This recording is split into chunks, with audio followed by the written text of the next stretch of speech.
but that was definitely, something that challenged me. Right. Because you were planning for your son to go off to college. And so instead of going off to classes, he's sitting in a hospital bed. And so I think the challenge for me was just, you're like, always question why. Why would you do this? Do it, Lord, take it from me. Give me leukemia. Don't give him an 18-year-old boy that has got so much to live for. Don't do this to him. Right. And, working for the church and having so many, friends that are Catholic or people of faith, we just turn to them and, ask them for prayers. And because there's not much you can do, we had great friends that would bring us food and come and visit him when he could have visitors and things like that. But just the prayer, that was really when it solidified in my mind, like prayer works.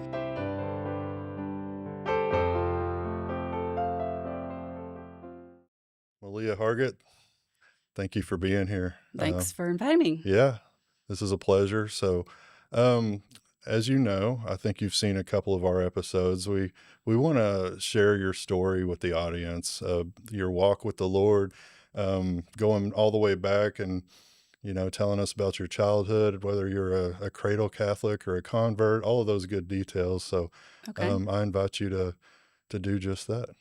Okay. Well, actually, I am a cradle Catholic. My family, I was born in Wichita, Kansas, and we moved around quite a bit when I was younger. And then we moved to Little Rock when I was in second grade.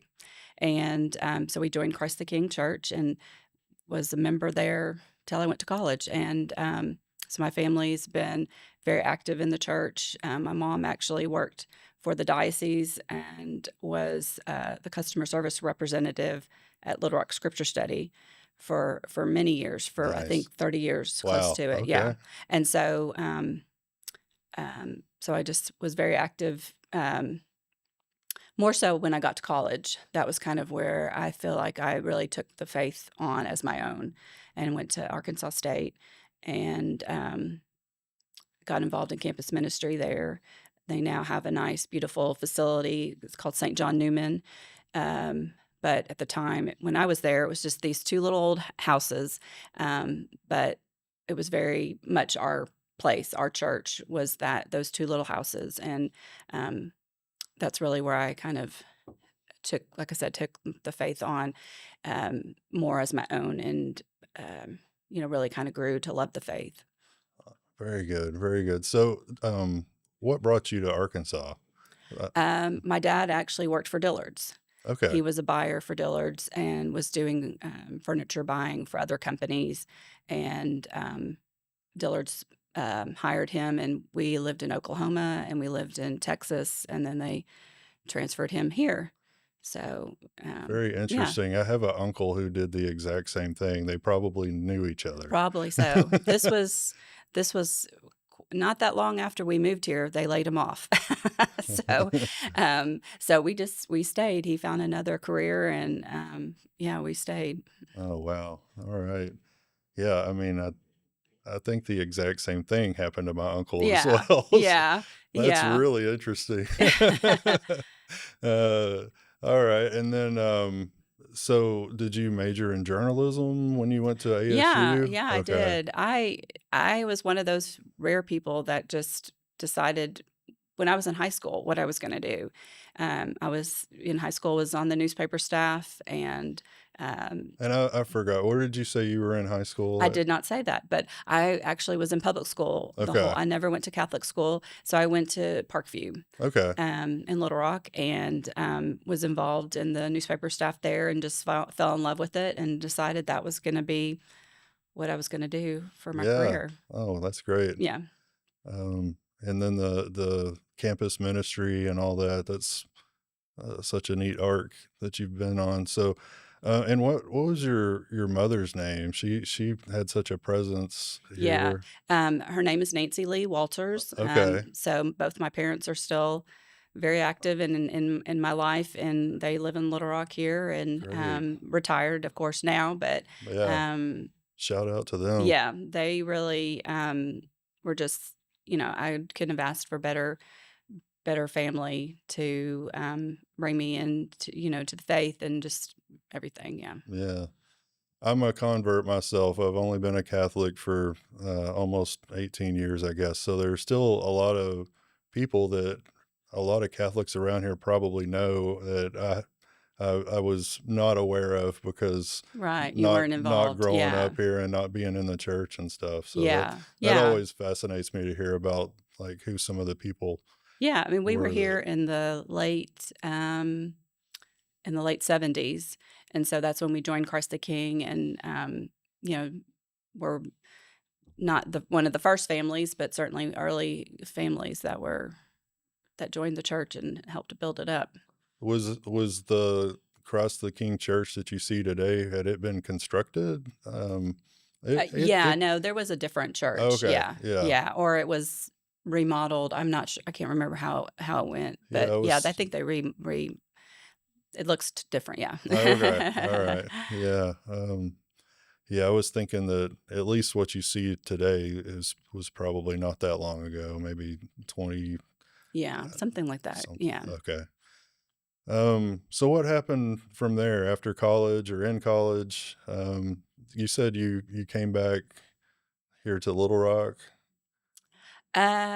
Yeah, well, so I got a journalism degree, and, this was about a few months after the merger of the, Arkansas Democrat and the Arkansas Gazette. Oh, yes. And so when I got a job, I was very grateful. So I got a job, working for the Pine Bluff Commercial, and so I was just a beat reporter, doing that for a couple of years in Pine Bluff, and then the job actually, came open at Arkansas Catholic, and my because my mom knew what was going on at the diocese, she knew, about the opening, and I was, I was interested in moving back, and certainly I wasn't, I was very, you know, I felt, like I was a active Catholic, but in hindsight, I probably wasn't as much, as I could have been, but, I got the job, and so that was 31 years ago. So a long time ago. Wow, Yeah. yeah. Um, wow, that's wonderful, though. So, you said that, you feel like that you're at a point, though, that maybe, looking back, you weren't as into your faith. What kind of, changed after that? When did you, kinda come out of that, I guess? Well, certainly working for the newspaper and working for Arkansas Catholic, working for the church full time was certainly the impetus of it. Just because I was actively learning about everything going on in the diocese and um, you know interviewing people who loved the Lord, loved their faith, and it was just inspirational people around me at all times, and so it was hard not to just really grow and learn more about the church, and um, eventually, in the last 8 years, I've been very active in a women's Bible study here at Christ the King, and um, so you just kind of immerse yourself in that world. I am, Mhm. kind of in Catholic world a lot, and so it's kind of, it's just everything I see is ways to learn more about the church, about the faith, just grow closer to Jesus. Yeah, kinda like one step at a time. You're just growing deeper and deeper. Yeah, That's yeah, amazing. And yeah. then being in the in the newspaper and all that, um, I can imagine there have been maybe over the years some stories that have just really kind of been inspiring, maybe other people that, uh, have gone through certain things that have just like, wow, this is God's love or this is God's mercy or something to that effect. I don't Mhm, know, just impactful. I can only mhm. imagine. But Yeah, there's times when I'm editing stories and I just really wanna cry because it's just so powerful, the moments that they saw God in their life, healings that people experienced, spiritual healing or or just physical healings. I mean, even sometimes reading sports stories is just, it just you get emotional, and yeah, there's some people really just open their hearts and tell what they've seen, and share the gospel. That's wonderful. Uh, you know, I'm sure people that read newspapers a lot of times don't really think about the people that are behind the stories and the people that are editing, and that there are real souls, real people behind that, and that you're getting the story. Hopefully, it's as unbiased or whatever as possible, but yet at the same time, there's probably emotion, there's feelings, and everything that's going into writing those stories. That's Mhm, mhm. something maybe I've never really thought about till Yeah. now. So Well, yeah, I think, the media in general can be demonized as some evil entity that wants to, um, sway people, or, is only biased. And I feel like I am I would say I'm in the media. I'm certainly in a niche media, but we are doing this, the same things I learned in school, the foundations of journalism. I'm still following those, and so we're not certainly. People would say we're going to be more slanted, obviously, because we're going to tell what the Catholic Church teaches about a certain topic. Um, but we are, still people that can make errors, and um, we want to that's be what as the truthful as possible. that's what the little corrections section is for, right? Right, exactly. I mean, we can, Yeah. especially with the digital media now, you can go in there and fix your mistakes and say this is not accurate. I misspelled somebody's name. I mean, we have to be willing to admit that we've made mistakes. Now, Mhm. there's certainly things people won't agree with us about, but that's more based on their opinion of what Mm. maybe the Pope said, or what the bishop said, or what the bishop should say. So we do the best we can. Yeah. Are you still at Christ the King now as a Yeah. parishioner? Okay. Mhm, mhm. And so you're in a Bible study, and let's see, um, this will be an awkward pause that we can edit out. Um, no, just no, we can't. We have to keep it in. The producer Oh, says. okay. Um, so tell me about your family. Do you want to share about them? Yeah. So, actually, when I was back at Arkansas State and active in campus ministry, I met my husband, TJ, and so, we got married several years after college, and then we have 2 sons. They're young adults now, um, and they're, off doing their own things now, so that's great to see, when you are able to see your children, bloom and grow and follow their own paths and just be such wonderful young men. It's been a blessing for both of us to see that. Wonderful, wonderful. So back to the newspaper though. Sorry to jump back and forth, but what are there any stories that really stand out over 31 years? Wow.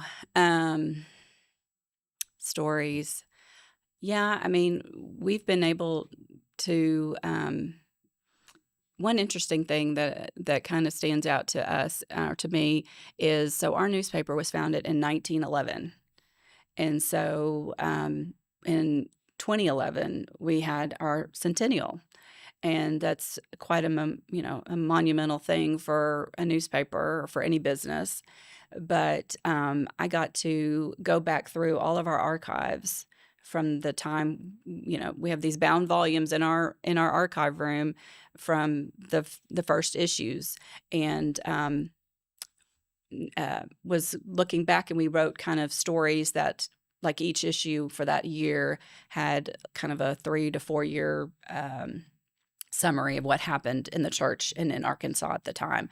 And so it was just really interesting to just find those articles to learn about, um, because you're reading the story as it's happening. You're not Yes. reading it from the history book of the summary of what happened. You're reading, this is what actually this saint, this man was actually, you know, murdered, and people started immediately venerating, or like keeping his bloody rags. I mean, just stories like that you're like reading it as it's happening, Wow. not stories later of his name was Father Pro was his name. He was in Mexico when that story happened. But anyway, so just those, just looking back over the last 100 years of how the church was growing, or reading about when this church was founded and the dedication, and stories back 50 years ago or more, they were very detailed about who was there, what they did. I mean, it was just like basically not as much about interviewing people in quotes. It was more of just a narration of what happened, and so you really could put yourself in those places, and just see names of people that you're like, oh, I know that name, Kordsmeyer or Siebenmorgen, or I mean, all these just really Catholic names that Hmm. you hear all around Arkansas. There's that was probably their parents or their grandparents, or so. So I loved that series. Yeah, and not there's not any specific stories that are jumping out to me, but just kind of in general, like I mentioned, about people who just really opened their hearts about a healing, or reconciliation. I mean, just things that can really highlight what's going on in the world. Like we just did a story in about IVF, which is something that a lot of people, that are having infertility struggle with, but just sharing their stories of people who've tried IVF or wanted to try it. And so I think those are the stories where, you can learn a lot, but through their story, you can learn a lot about the faith, and just about, how wonderful our church is. Yes. And the, yeah, the archive thing. Can we call that the diocesan secret archives? Is that appropriate? No, No, we they're can't they're call they're it that. they're very public. Yeah, so we actually, for our centennial, we raised money. We started our Guardian Angel Fund, which we have still going today. And the first 5 years of that fund, all the money was used to digitize every single Wow. issue. So every single issue of Arkansas Catholic is online, so you can access it for free. And so we do have people that do genealogy projects, and people use it for writing history reports, and because there was news from national world news in there, so it was something that people access anywhere. So a person doesn't have to have like a secret pass or a badge or anything like that. They can just literally Yeah. probably get it from their phone, go to arkansascatholic.com, .org. .org, Yeah. excuse me. Mhm. I thought org and then my mouth just didn't say it. Mhm. Yeah, arkansascatholic.org, and there's a link to go back and look at Yeah. all of that. So from It's amazing. 1911 to 2001. Okay. And then from 2002 on, is all of those issues are part of our digital edition. Okay. And so that's also free, but that's a separate login and subscription. But Oh, okay. you can get the same kind of access, where you can go in there and just search, look at a certain issue if you know the date, or you can go and just search for topic or person, and see all the times that person, was mentioned. Um, so yeah, that's all for free. So this is just the Arkansas Catholic Archives, not not the diocesan archives. Yeah. Close enough. Yeah, right. Yeah. I mean, We this have is where the real juicy stuff Oh, is, right? yes, You yes. know? Yeah. So A lot of secrets, yeah. that's right. Peace be with you. This is Deacon Harold Burke Sivers, and I'm personally inviting you to join me on Saturday, June 6th in Little Rock for the 4th annual Radio for the Rock Gala. Catholic radio is a vital lifeline for the truth, but the Ark of Heaven media team can't reach souls alone. I'll be speaking on the call to evangelization.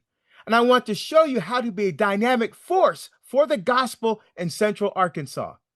Join me at Christ the King Church at 6:30 p.m. for dinner, a silent auction, and a night of fellowship. Secure your tickets right now at arkofheavenmedia.org. That's ark with a K of heavenmedia.org. Don't just hear the truth, live it. I can't wait to see you there. So, how many changes of bishops? I don't know if that's the right way to word that, but how many new bishops have you covered in your years? Well, actually, we could say 2 here, but we could actually say 4 total because, so I was hired under Bishop McDonald, and he was such a wonderful man, and he hired me because he knew my mom, and he loved hiring families. He loved hiring, he loved nepotism. He was, but then after he retired, we had Bishop Sarton came, and so covered his ordination and worked for him for 6 years. And when he left, then Bishop Taylor, well, we had a break there for a couple of years where we didn't have a bishop. So Monsignor Hebert was our administrator. And then we had Bishop Taylor come. So covered his Mhm. ordination as well. And then so those would be the 2 that I've been to their ordinations. But then we also had 2 other priests in our diocese in a short period of time that became bishops. That's right. So we had Monsignor Malone went to Shreveport, Louisiana, and so that was in 2020. And then a couple years later, Father Eric Pohlmeyer became a bishop in St. Augustine, Florida. So I've covered those ordinations as well. And I did go to the ordination or the installation for Bishop Sarton when he moved to Joliet. So And that was yeah. as an archbishop? Well, that was when he was still just a bishop at that Okay. point. Yeah. He was in Joliet, and then he became an archbishop when he got transferred to Seattle. Okay. And he's hmm back in Arkansas, I Yes. understand, Yes, he's in retired retired. in Arkansas. Okay. Wow. Very neat. Let's see. So what about going back to the faith element? Anything that was a challenge for you? How'd you overcome it? Oh, wow. Um, Probably the biggest challenge faith-wise that I've had in the last few years, would be my youngest son. He's 20 now. When he was 18, right out of high school, was diagnosed with leukemia. And, he was just about to, in 4 or 5 weeks, was about to leave for college. And um, certainly, he had the biggest cross to bear with going through treatment, and he eventually had to get a stem cell transplant. And but that was very successful, and he's been, cancer free for 2 years. So Amen. amen to that. Yeah. But that was definitely, something that really challenged me Right. because you were planning for your son to go off to college, and he was going to follow, his big brother, and kind of knew what his path was going to be, and then that all changed. And so instead of going off to classes, he's sitting in a hospital bed. Mm, Um, and so I think the challenge for me was just, you're like always question why. Why would you do this? Do it, Lord, take it from me. Give me leukemia. Don't give him an 18-year-old boy that has got so much to live for. Don't do this to him. right. Um, and working for the church and having so many um,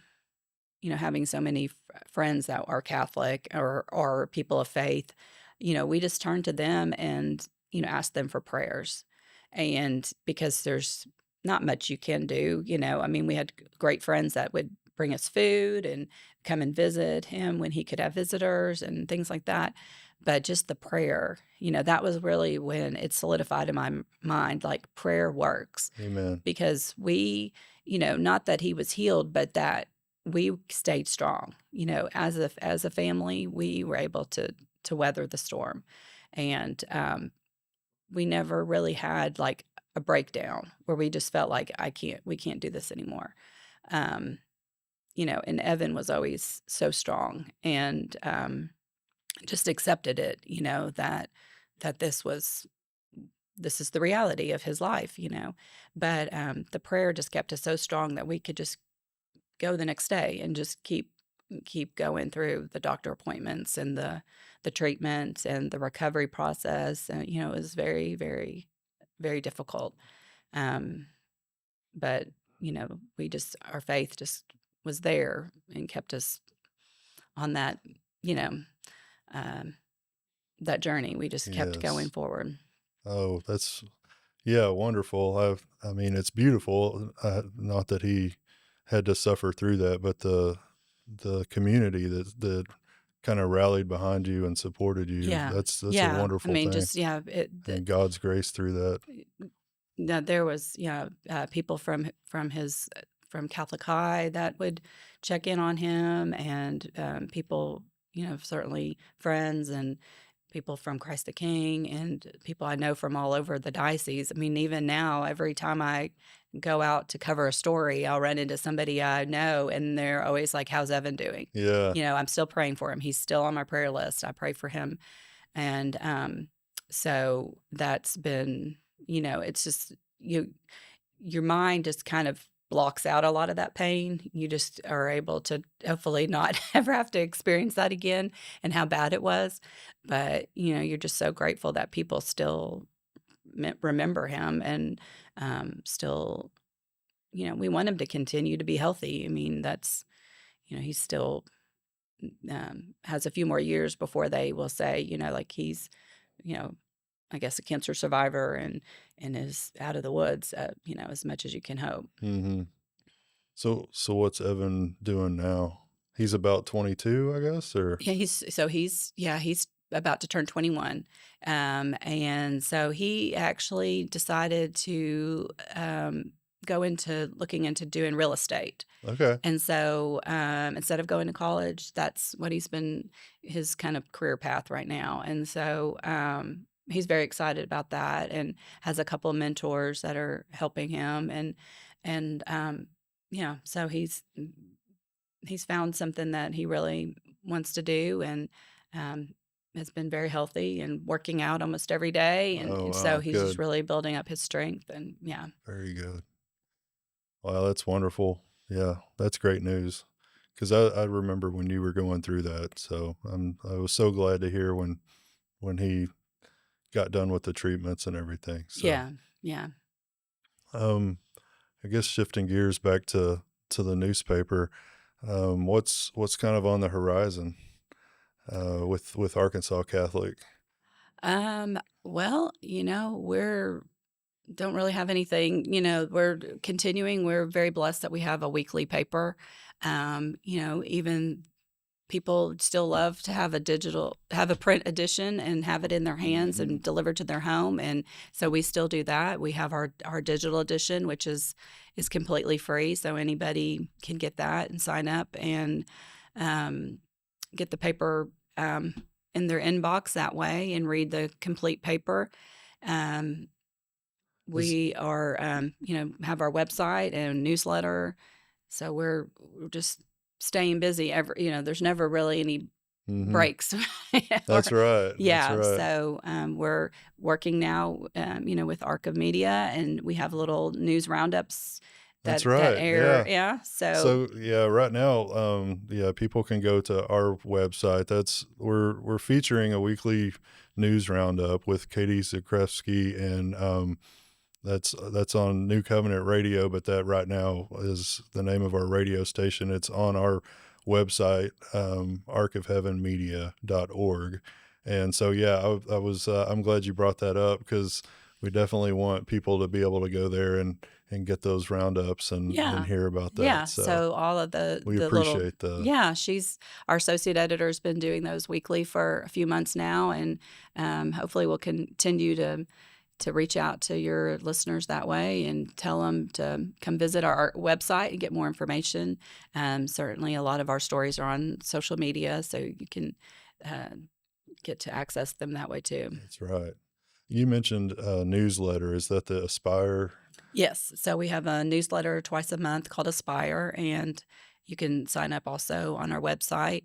And that just kind of summarizes a lot of our top stories over the last couple weeks, and then also links to some of the events that are coming up in the diocese.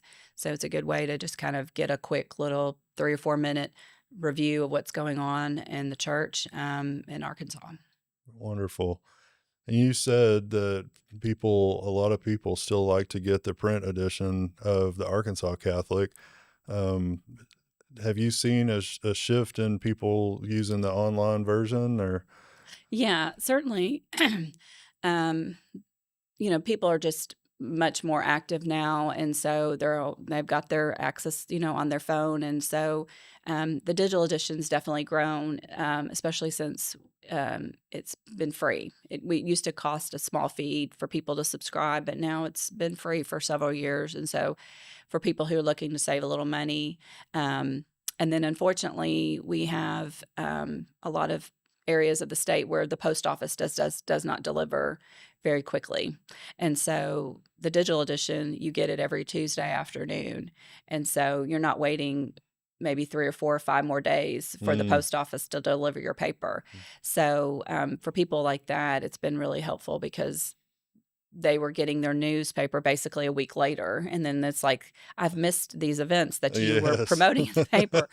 So yeah, it's definitely um, more popular now than just the print edition. Good, good.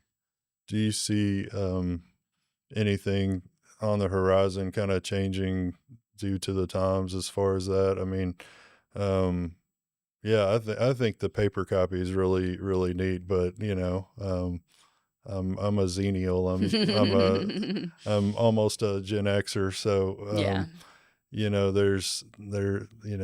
trying to think from my kids' standpoint. They're gonna want it all in TikTok form or something. Right, right. Yeah, But yeah. yeah, I mean, right now I guess it's working. You got both covered. You've got the print edition, the online edition, and Yeah, yeah. I mean, we it's feel a like great we've thing. got something, to serve everybody. In my mind, eh, I've always thought of it as we create content and we Hmm. deliver the content. So how we create the content and how we deliver it might change, but those are still, skills and within the world of journalism and the media. But it might change how that looks over the next few years or decade. Right, I don't have any, there's nothing from the bishop that's saying that that's going to change, but you never know what's going to happen. right, Um, so we certainly focus more on the website and social media and the newsletter and but there might be a time when we don't have an actual physical print copy. But that's not going to change that we're going to create the content and deliver it right. to our readers. And you have a really good social media presence. I see a lot of Facebook posts in my Mhm. feed, and I try to share those from our Arc of Heaven Media Mhm. page as well. So that's good. A lot of people can access Arkansas Catholic from many Yeah, different angles. right, exactly. We want Yeah. be where people are. Yeah. Well, I again, I thank you for being here and for sharing not only your story and uh, story of faith and some of the struggles and the joys, but telling us all about the newspaper and everything. And I find it fascinating about the archives and your experience of going through and seeing those old stories and maybe the old style of journalism. Mhm. Yeah, absolutely. That's really neat. Mhm. And so I think that's it for me. I really appreciate you being here. Thanks. Yeah, Yeah. I look and forward to watching more of your videos, see who you're going to interview next. Thank you. Thank you. So, yeah, everybody go to the Arkansas Catholic website, arkansascatholic.org. If you want to hear those weekly news roundups, go to our website, arkofheavenmedia.org, and check us out. Thank you so much, Malea. Thank you. All right. Mhm.